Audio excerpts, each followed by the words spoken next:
hay algo dentro de ti que no te deja hacer tu día a día, tu vida, que no sabes explicar, y por qué yo hoy estoy llorando, y por qué me emociono con esto, por qué estoy llorando por esto, por qué no disfruto con esto, con lo que me gustaba.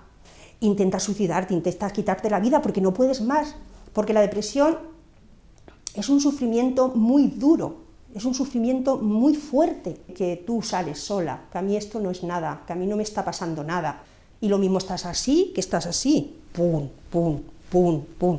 Venga, que tú puedes, pero ¿cómo vas a estar tú así? Pero si tú con la alegría que tienes, madre mía, venga, que eso no es nada, venga, arréglate y tal. No, que a veces queremos ayudar, pero como no sabemos, pues hay frases que no te ayudan. Hasta que tú no llegas a ese equilibrio y tienes ya una normalidad, es cuando dices, ahora yo ya estoy notando que estoy mejor. Han escuchado a Mercedes, un testimonio sobre la depresión en primera persona. Buenas noches, bienvenidos a Calle Ancha. Hablamos de salud mental. La pandemia nos ha hecho mirar de frente a esta realidad, hasta ahora silenciada y oculta en muchos hogares. Vamos a estar en el Perpetuo Socorro, allí nos espera la jefa del Servicio de Salud Mental. También vamos a conocer el caso de Mercedes más a fondo, pero antes, como siempre, los datos y comenzamos.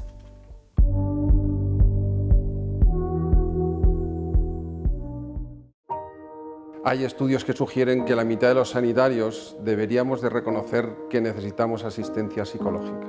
Y eso es un elemento que tenemos que tener en cuenta. Y nuestras autoridades y nuestros gestores también lo deberían de conocer. La pandemia COVID pasa factura. 1 de cada 3 sanitarios reconoce que ha necesitado ayuda psicológica o padece secuelas derivadas de lo vivido en pandemia. Deprimente, llevo todo el día llorando, esto es una puta mierda. Y la sociedad también se resiente. Aumentan los casos de ansiedad y depresión. El mayor pico en nuestro país se detectó en la anterior crisis de 2012 y ahora preocupan también los jóvenes. Trastornos de alimentación, aislamiento, pánico y temores que derivan en otras patologías. Sentimos que las cosas pueden no funcionar bien, que hay determinada sintomatología, desde trastornos del sueño, determinados niveles de ansiedad, cosas que en nuestra vida cotidiana a lo mejor pues vamos aguantando, integrando, pero que luego si no las prevenimos, no es una intervención pronto y sin una prevención, pues entonces sí que se puede complicar y ser realmente una enfermedad. Y si hablamos de suicidios, esta es la principal causa de muerte en jóvenes de 20 a 24 años, con mayor incidencia entre los varones en paro. Y todo ello con una atención primaria saturada. Esta es la puerta de entrada al sistema sanitario. Es necesario que la atención primaria esté acompañada de psicólogos. Hemos pedido un aumento de esos psicólogos también en atención primaria, que es la primera puerta por la que pasan los pacientes. Yo diría ya que es imprescindible, porque nos jugamos mucho. Es el futuro de Castilla-La Mancha, de nuestros jóvenes. Quienes consiguen una derivación a la unidad de salud mental tardan hasta 100 días para una primera consulta y afrontan largas esperas para su próxima cita. La Organización Mundial de la Salud advierte que los problemas de salud mental serán la principal causa de discapacidad en el mundo en 2030, un problema social, sanitario y político. De todo ello hablamos hoy en Calle Ancha. Bienvenidos.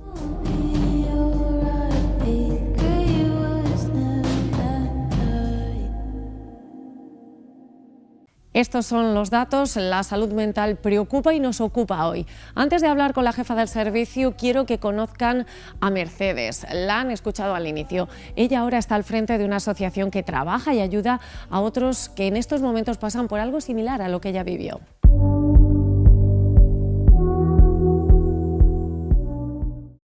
No es un capricho, no es algo que tú te inventas, es algo que dices, es que me encuentro mal, es que no me apetece, es que no.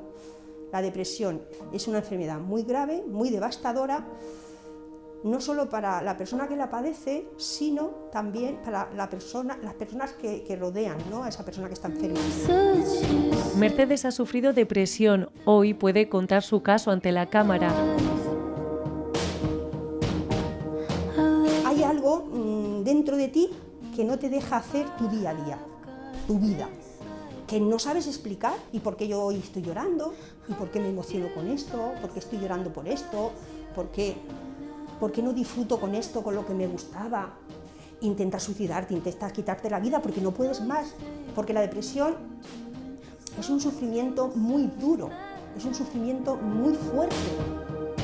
Se estima que el 5% de los adultos padecen depresión. Es la principal causa mundial de discapacidad y un factor clave en la morbilidad actual. La aceptación es la principal barrera para afrontar una enfermedad mental.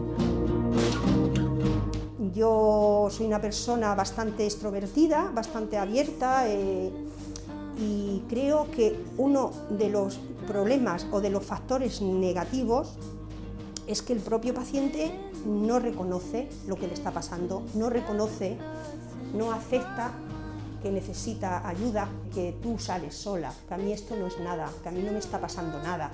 Y lo mismo estás así, que estás así, pum, pum, pum, pum.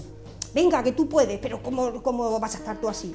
Pero si tú con la alegría que tienes, madre mía, venga, que eso no es nada, venga, arréglate y tal. No, que a veces queremos ayudar, pero como no sabemos, pues hay frases que no te ayudan. En ocasiones no se llega a conocer el detonante. Los primeros síntomas son psicológicos, ansiedad, estrés, pero la depresión también conlleva otras dolencias. Yo, por ejemplo, una persona que padece de hueso, que le duele mucho todo, era todo bloqueado, era un peso y bueno, mucho dolor de cabeza, mucha presión, hay luego una sintomatología física. Cuando tú ya pasas un mes, 2 meses, 3 meses, bueno, incluso años, que fue mi caso, no admitir, ir a que te vean y cuando te mejoras un poquito, luego el tema de la medicación, hay que tener mucho cuidado, hay que tomarla muy progresivamente y quitártela muy progresivamente con un facultativo. Yo no sé la cantidad de medicinas que he tirado, de medicamentos. Y claro, no tienes un equilibrio, siempre hasta que tú no llegas a ese equilibrio y tienes ya una normalidad, es cuando dices, ahora yo ya estoy notando que estoy mejor.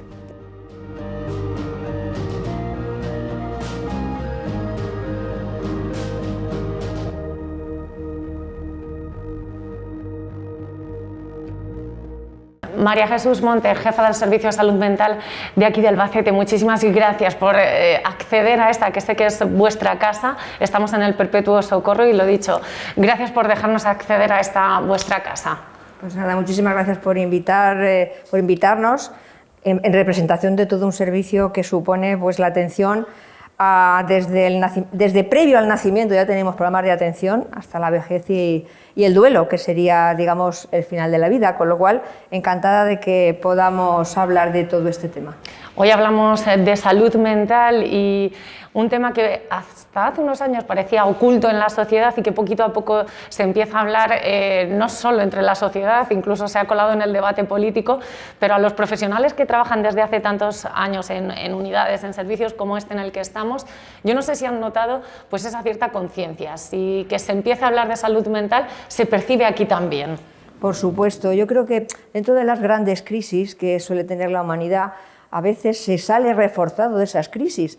Entonces, esta ha dado la posibilidad de poder visionar lo que quedaba oculto y dentro del desarrollo de la sanidad, lo menos visible, lo más oculto era la salud mental. Realmente el estigma al siglo XXI es enorme en la sociedad, es enorme en los mismos profesionales sanitarios, o sea, sigue habiendo un tabú enorme, solo una situación crítica en donde ha aparecido mucha sintomatología y mucho malestar, ha podido dar pie a que exactamente esto no solamente sea de la sociedad, sino sea sanitario y fundamentalmente que sea político. ¿Ha sido el COVID el motivo que ha hecho estallar todo esto o ya venía una concienciación previa de años atrás acerca de todo lo que envuelve a esa salud mental? Hace muchísimos años nosotros todos los servicios que trabajamos en psiquiatría, en psicología y en salud mental, todos los servicios estamos luchando durante muchísimos años. Siempre, o sea, lo que es el desarrollo científico también se ha agrandado muchísimo en las últimas décadas. Tenemos nuevos fármacos, tenemos nuevos tipos de terapia y aquí tenemos el potencial más importante y es que nosotros no necesitamos grandes tecnologías. Lo que necesitamos es profesionales bien formados. Entonces, Nuestra riqueza son los profesionales que van a atender a los distintos pacientes. Entonces, desde hace décadas, yo soy jefa de servicio desde el año 2012, que fue cuando hubo una crisis política y social enorme, y desde entonces mi experiencia personal y propia, pero también de los jefes previos que habían, era de una lucha para defender la atención que había a los distintos grupos de edad con sus patologías propias de cada grupo etario. O sea, que esta lucha de concienciación a nivel sanitario la hemos tenido siempre. Lo que pasa es que, bueno, pues ha habido a lo mejor otros avances en otras áreas y, bueno, pues hemos quedado un poquito más atrás. Aparte de eso es que se habla menos, entonces no se sabe realmente la patología que hay detrás de lo que queda sin comentar, sin hablar. ¿De qué patologías hablamos? Por hacernos una idea, que yo sé que engloba a muchísimas disciplinas y muchísimas enfermedades detrás, pero un poco por hacernos una idea, ¿qué se trata en esta unidad? Sí. En esta unidad de Albacete, pues prácticamente tenemos todas las unidades que tiene que tener completo un servicio de salud mental, salvo la unidad de hospitalización en infanto-juvenil, que esa es a nivel de la comunidad y esa está en Ciudad Real. Entonces, quisiera un poco representar a tantos profesionales, porque nosotros trabajamos en equipo. Entonces, nuestros equipos los forman los psiquiatras, los psicólogos, enfermería, los auxiliares, los terapeutas ocupacionales. Entonces, aquí no solo hay facultativos, no solo hay médicos, hay muchísimo. Entonces, van conformando las distintas unidades. Por decirte a grandes rasgos, pues está en consulta, digamos, adultos está la consulta externa, está la unidad de hospitalización psiquiátrica de adultos, está la unidad de conductas adictivas, está la unidad de trastornos de alimentación, que tiene hospital de día, hospitalización y consulta externa, está la unidad de infanto-juvenil, que tiene también hospital de día y consulta externa, y después también tenemos otra área, que sería para patología mental grave. Entonces ahí tenemos la unidad de media estancia, tenemos el hospital de día de adultos, tenemos un equipo que es el asertivo comunitario, que es el único equipo que se desplaza al domicilio de pacientes graves que a lo mejor no tienen buena adherencia al tratamiento. Entonces, como ves, la gama es enorme. Cuando te decía que incluso trabajamos antes del nacimiento del bebé, es porque en consulta externa también tenemos un programa de perinatalidad que lo vamos ampliando, porque se trabaja ya con la madre embarazada cuando aparece alguna sintomatología y hay una coordinación estrecha con obstetricia y ginecología. Imagínate, empezamos ya antes para después seguir haciendo que, bueno, pues que ese bebé tenga una seguridad a través del vínculo materno o de la familia que le rodea.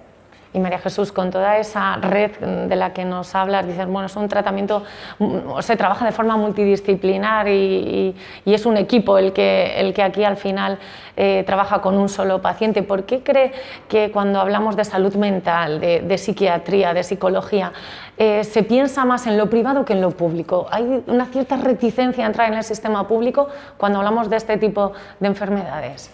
Yo creo que depende del tipo de enfermedad. Cuando son enfermedades que denominamos complejas y más graves en cuanto a que necesitan de muchas intervenciones, cuando estamos hablando de trastorno bipolar, estamos hablando de procesos psicóticos, yo creo que ahí la población tiende a venir al espacio público, porque, digamos, se puede atender al paciente no solamente desde la consulta externa, sino desde la red que tenemos de hospitalización si lo precisa. Entonces, creo que la patología grave, fundamentalmente, sí que es atendida aquí. Sobre todo porque si en algún momento necesita hospitalización, es aquí donde tiene que llevarla a cabo. Si está aquí en tratamiento, vamos a conocer perfectamente la historia del paciente y lo vamos a poder atender mejor. La patología, digamos, que se denomina común, que es del día a día, o las patologías que son menores, de trastornos ansioso-depresivos, ahí pues sí que pueden optar por la pública y la privada. El hecho de que tengamos una demora tan amplia, pues hace que se facilite que a lo mejor vayan a la privada para que la intervención sea más rápida, porque nosotros tardamos en citar y después retrasamos posiblemente la frecuencia de las citaciones. Entonces, yo creo que depende de la patología, se tiende más, pero de todas formas aquí las derivaciones tanto de patología común como grave es enorme, con lo cual yo creo que la población sí que quiere que tengamos un buen sistema sanitario y una buena atención en salud mental. Lo que pasa es que, bueno, pues las limitaciones que tiene la sanidad y especialmente nuestro servicio, pues hace que tengan que atenderse que tengan que derivarse o que tengan que ir antes a la privada. María Jesús, ¿se ha notado lo que decíamos? La salud mental se ha colado en el debate político. Escuchamos en el Congreso hablar de salud mental, algo que hace 10 años casi pues era muy residual. ¿Eso se ha notado aquí ya? El que los políticos empiecen a hablar de esto, me refiero, se ha traducido en más medios, en más personas, en intentar reducir esos tiempos de demora. No sé si lo han notado.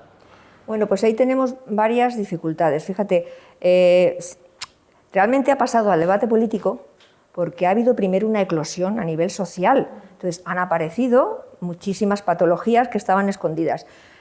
Patologías nuevas con la pandemia y después también pacientes que ya estaban diagnosticados que han empeorado.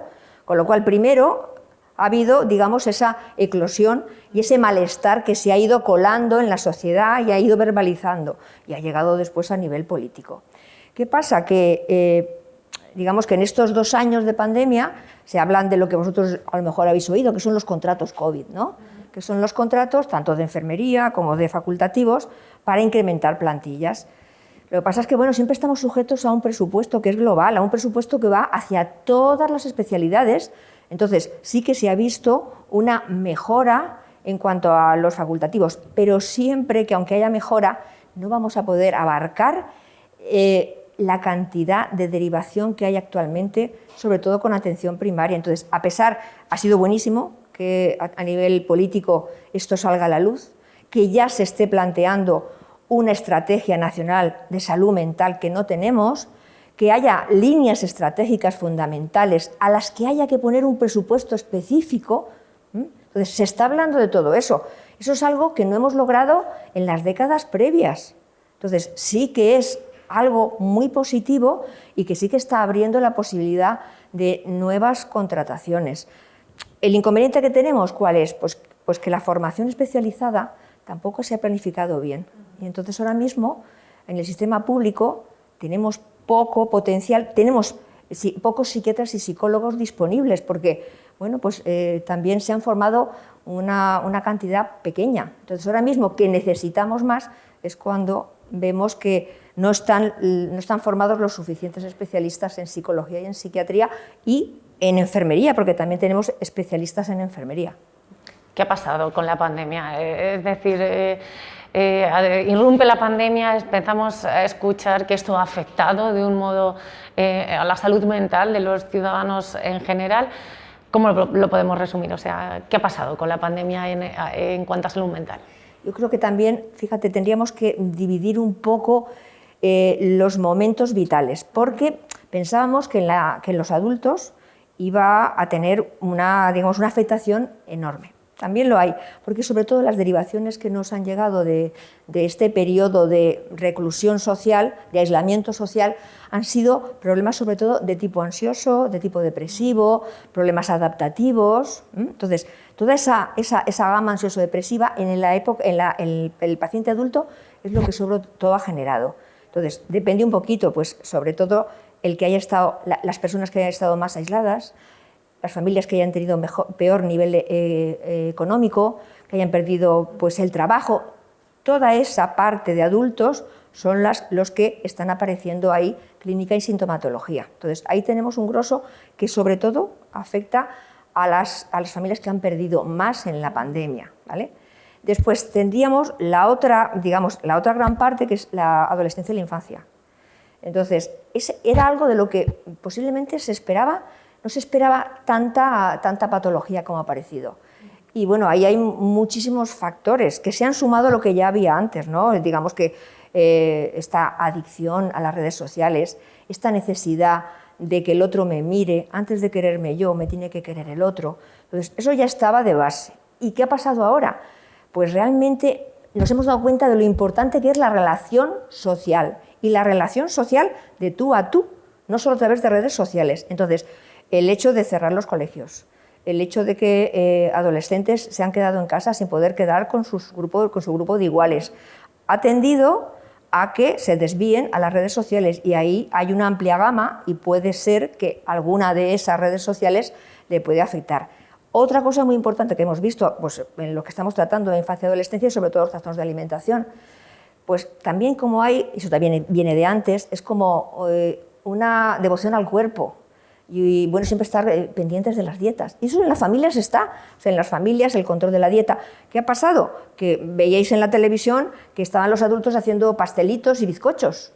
¿Qué pasa? Que eso lo hacen los adultos, pero los jóvenes se han dedicado más a restringir y hacer deporte. Entonces, esa filosofía que hay de culto al cuerpo, el culto al deporte, se ha puesto como prioritario en la parte de adolescencia y ahí pues hemos tenido toda esa parte de, pues eso, de trastornos de alimentación, restricción alimentaria, etcétera. Y después, bueno, esa frustración de aislamiento y de no poder tener grupos de ocio como teníamos, eso afecta muchísimo a los adolescentes.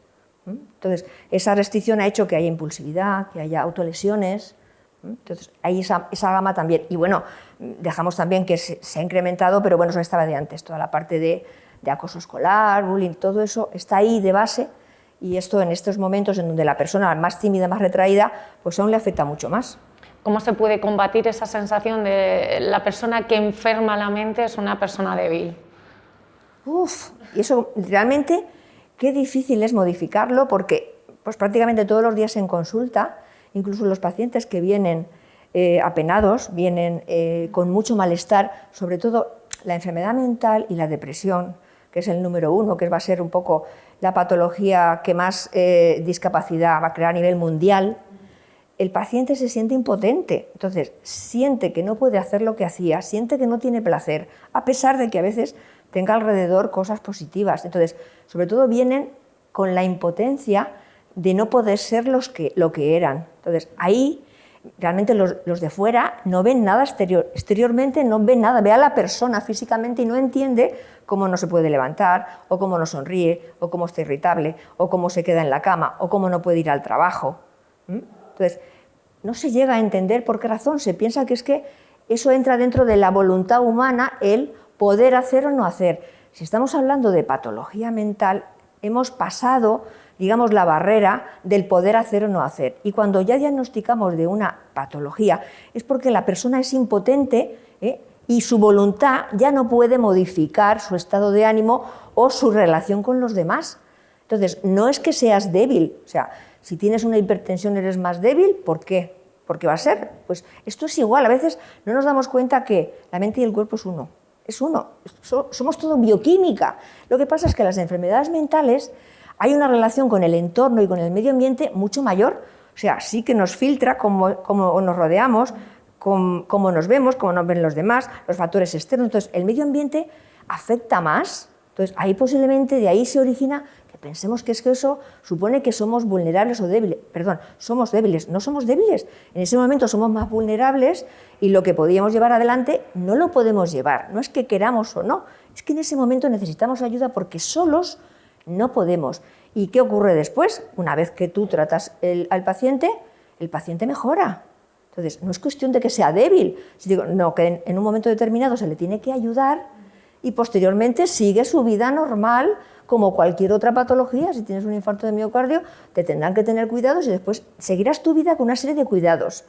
Pues esto es igual, necesitas una serie de cuidados hasta que te recuperas y cuando te recuperas ya puedes seguir con tus relaciones sociales normales o con tu actividad académica o laboral o como quieras. No tiene que ver con que seamos débiles en absoluto.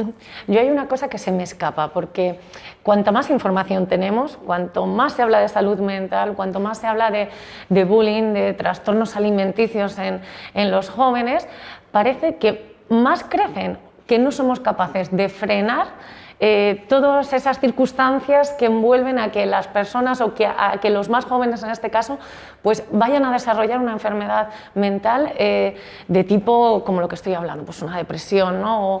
O no somos capaces de frenar ahora que es cuando más información tenemos acerca de estas patologías. ¿Por qué? Vamos a ver, yo creo que estamos hablando de aquellos adolescentes que están teniendo problemas, pero hay muchísima población adolescente que sigue bien y que no tiene patología. O sea, lo que pasa es que bueno, está emergiendo esto, se está hablando de lo que ya había. Claro. Se está hablando de lo que ya había, pero hay muchísima población adolescente que está bien. Entonces, bueno, lo único que está emergiendo pues todo esto que había detrás, ¿sabes? Pero hay mucha población que está bien.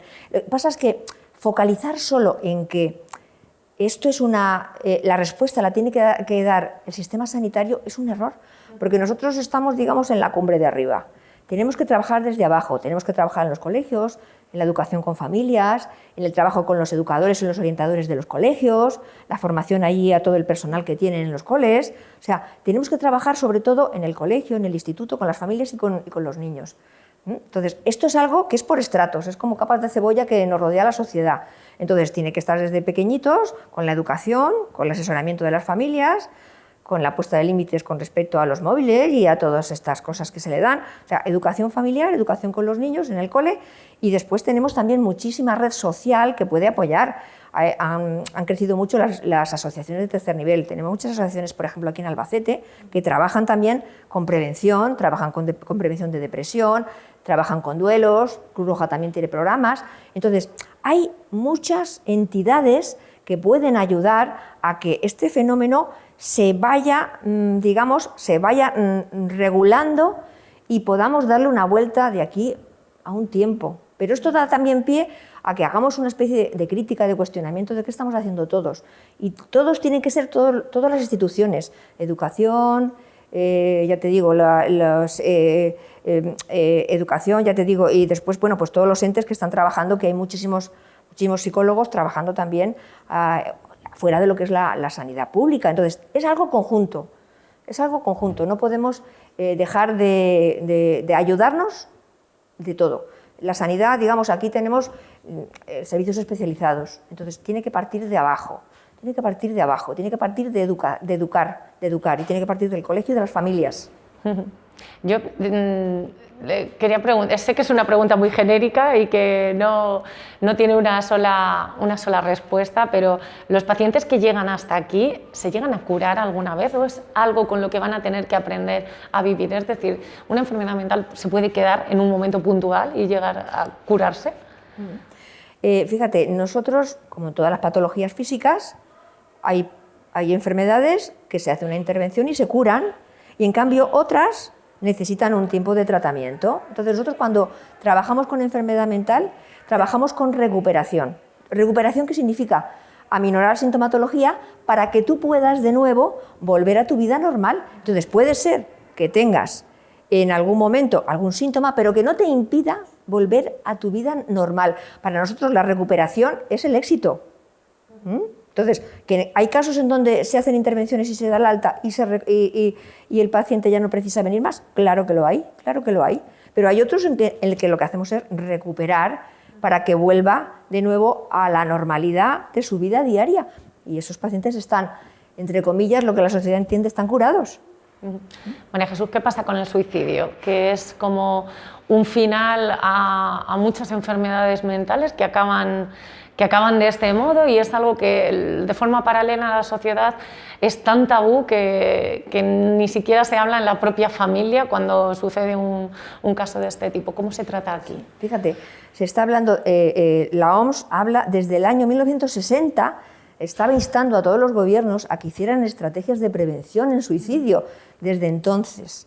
Entonces, hay países que van más avanzados, pero en cambio España no tiene ninguna estrategia nacional de prevención de suicidio. Entonces, ha ido un poco, pues dependiendo de las comunidades, dependiendo de los equipos, de la voluntariedad.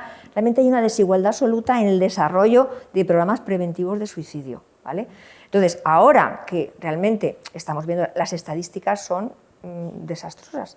Realmente el suicidio ha ido incrementándose progresivamente. Hubo un pico en 2012-14, que fue con la anterior crisis, y ahora en el 2020 ha sido el pico mayor de suicidios que tenemos en España, tanto a nivel general, o sea que en el 2020 hemos tenido más suicidios que en todas las décadas previas. Entonces, partimos de que deberíamos de haber hecho algo ya para que esto no hubiera llegado a este extremo.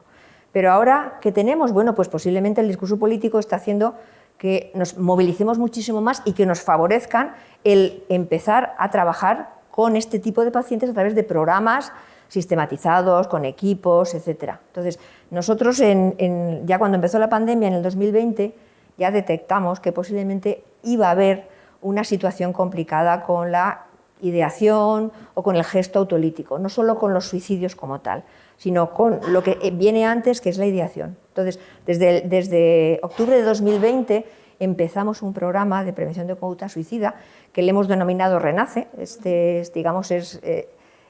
la denominación que hemos elegido, y que se ha ido desarrollando desde octubre de 2020.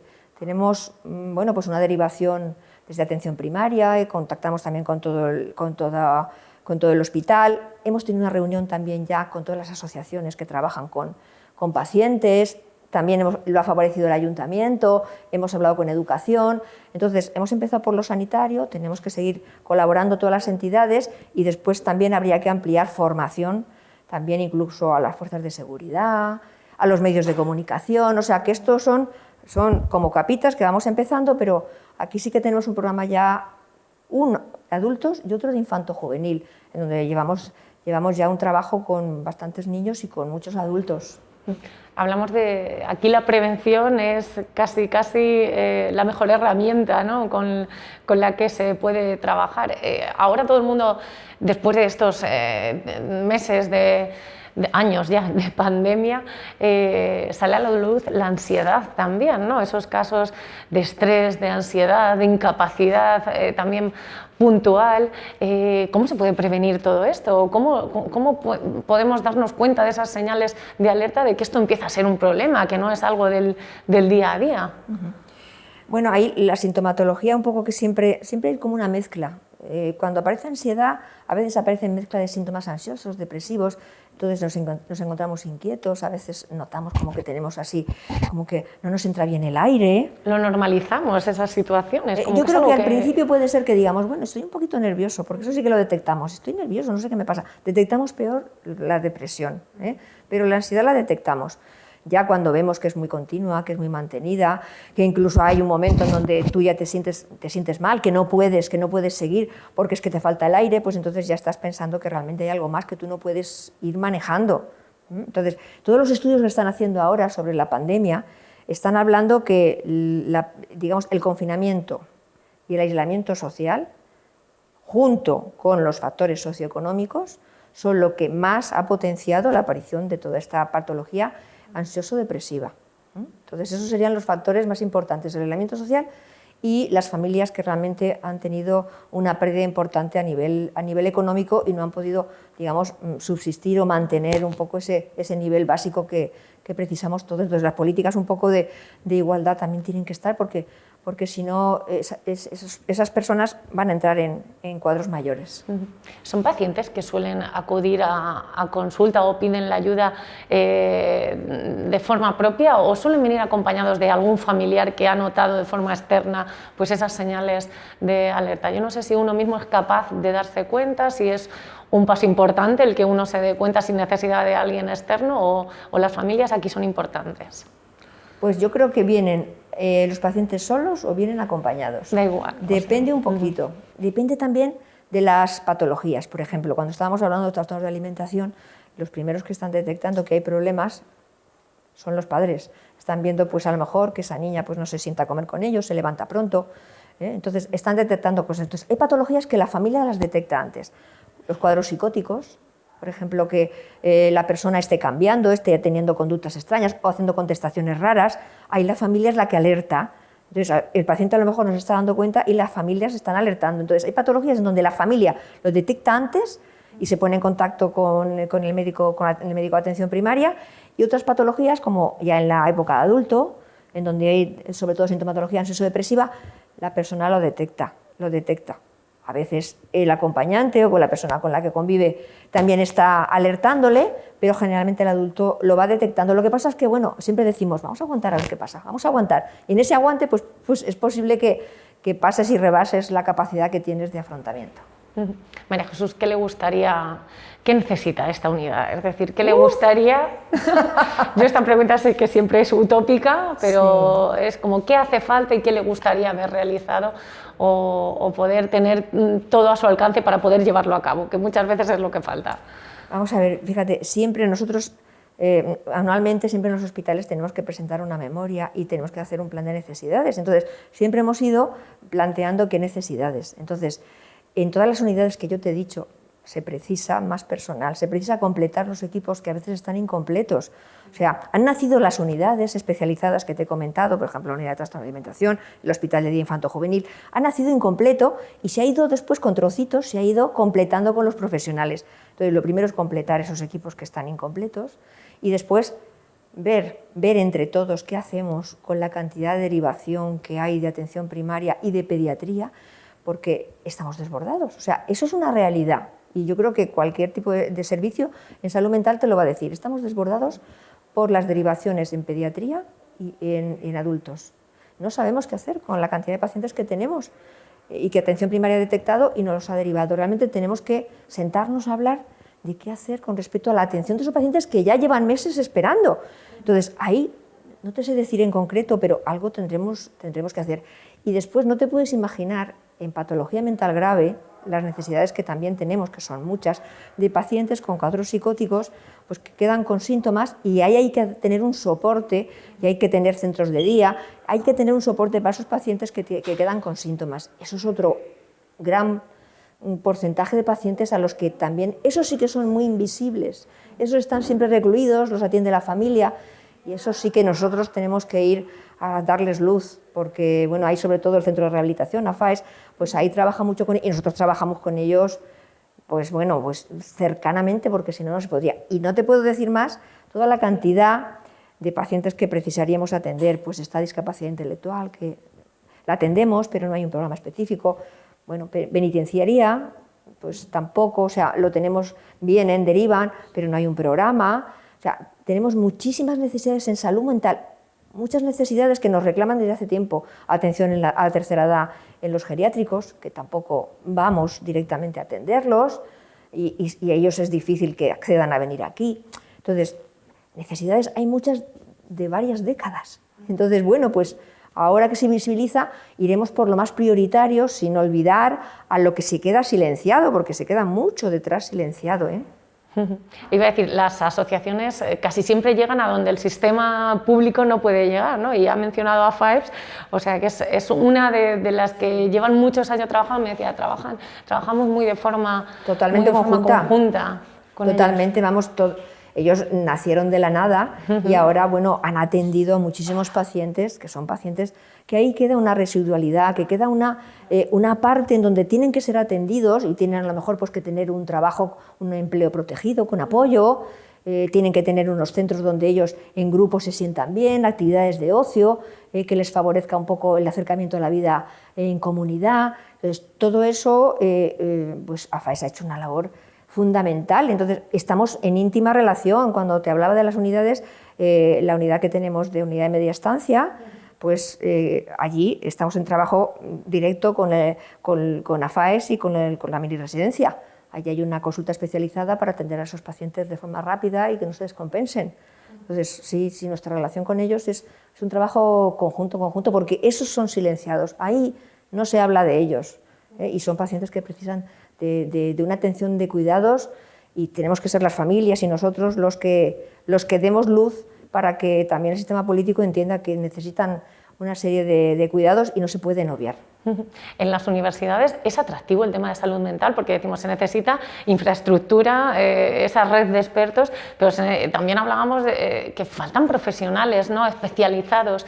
Yo no sé que usted estaba en la facultad también y no sé si realmente la salud mental es una de las ramas que ahora que se ha empezado a hablar más, pues también crea cierta curiosidad por parte de los estudiantes. Claro, fíjate que vamos, en la carrera del estudiante de medicina tiene psicología y después tiene psiquiatría. Entonces, bueno, pues claro, es que realmente es como una rama en donde los estudiantes vienen y no saben qué se van a esperar. Es como el paciente, mire usted, es que me ha derivado al psiquiatra, yo no quería venir, oiga. Digo, pero si solamente vamos a hablar. Entonces se dan cuenta que están en una planta del hospital, que están como cualquier otro paciente sentado en una sala de espera y que después vamos a conversar. Entonces, a los estudiantes les pasa lo mismo, entran un poco a la parte de psiquiatría con un desconocimiento y a la vez con una necesidad de saber qué es esto. Entonces, se distribuyen por todas las unidades que tenemos y, bueno, pues están yendo y van conociendo un poquito nuestra labor y se quedan sorprendidos también porque es una desconocida nuestra nuestra especialidad y sobre todo nuestra forma de abordar las cosas es que es totalmente desconocida. Sí. Por la parte, por ir finalizando, por la parte que nos toca a la sociedad, en mi caso o en nuestro caso como medios de comunicación, ¿qué podemos hacer o qué le gustaría que la sociedad pues tuviera como muy claro, ¿no? Pues, desde hace unos años eliminar ciertas denominaciones o calificaciones a las enfermedades mentales que no se correspondía con una enfermedad, sino más con un descalificativo incluso, o que ahondábamos en esa idea de persona débil o persona a la que se le reduce la capacidad un poco por la voluntad propia de ella. Pues eso, como sociedad, los retos que creen los profesionales que tenemos que asumir desde ya. Fíjate, yo creo que hay muchos miedos, la sociedad tiene miedos. Como hablamos un poquito, los estudiantes no saben a lo que se exponen. Yo creo que los medios de comunicación tampoco han hecho campañas en salud mental y en suicidio. Dios mío, pero si ahora mismo se suicidan más que hay de violencia de género, más que hay de accidentes de tráfico, ¿qué ha pasado ahí para que los medios de comunicación no empiecen una campaña? Yo creo que es también cierto temor. ¿Cómo enfocarlo? ¿Cómo decirlo? ¿Qué término utilizar?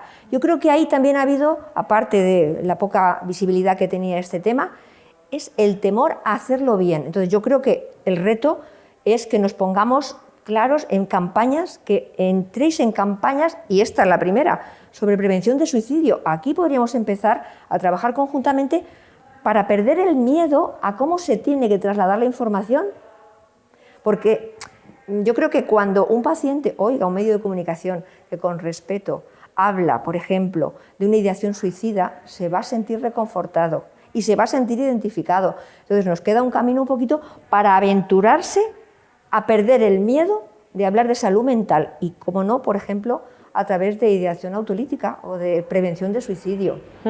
Pues María Jesús Montes, jefa del Servicio de Salud Mental en La GAI, aquí en Albacete, yo le agradezco enormemente que nos haya dedicado este tiempo, que nos haya ayudado también a conocer más sobre el servicio que se presta en Albacete y sobre todo pues esos retos de los que tomamos nota y esperamos que en unos años podamos cambiar la perspectiva. Muchas gracias, de verdad. Todos en conjunto yo creo que sí que vamos a encontrar metas. El otro día un autor que ha trabajado mucho con la resiliencia decía que el potencial son los adolescentes, que ellos tienen la capacidad, se han formado, han crecido con las redes sociales, ellos son los que van a transformar todo esto, así que tenemos que ir a por el potencial de la infancia y los adolescentes. Pues lo he dicho, muchas gracias. Muy bien, igualmente, muchas gracias a vosotros.